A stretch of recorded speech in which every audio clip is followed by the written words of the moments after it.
life, every day, late at night, not okay. All I want, and I pray, all I need are some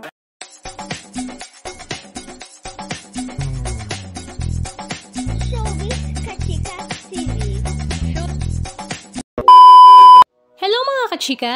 Nakakatuwa ang ibinahagi ni Jelly de Belen sa kanyang social media account na sila nga ay lumipad papuntang Ontario, Canada kasama nga ang kanyang asawa na si Ariel Rivera para nga bisitahin ang kanyang dalawang anak na si Joaquin at si Julio.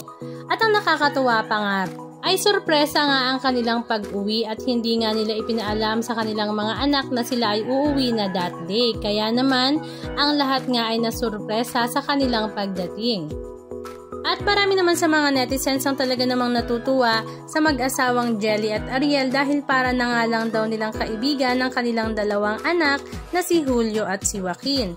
At dahil back to Canada na nga sila, ay back to kitchen na nga ulit si Ariel para nga sa kanyang specialty na Lolo Ben's Biko na dinideliver naman ng kanyang dalawang anak around Ontario, Canada.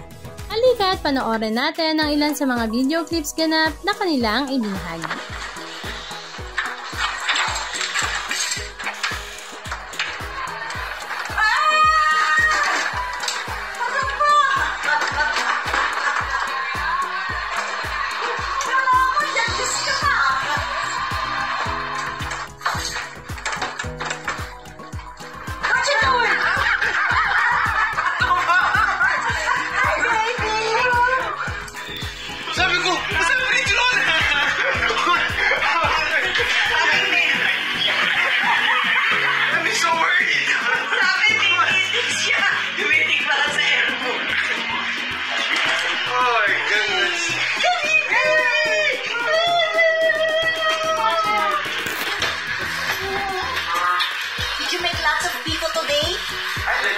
I made no biko today. Ito business na naisipang gawin ng dalawang bata.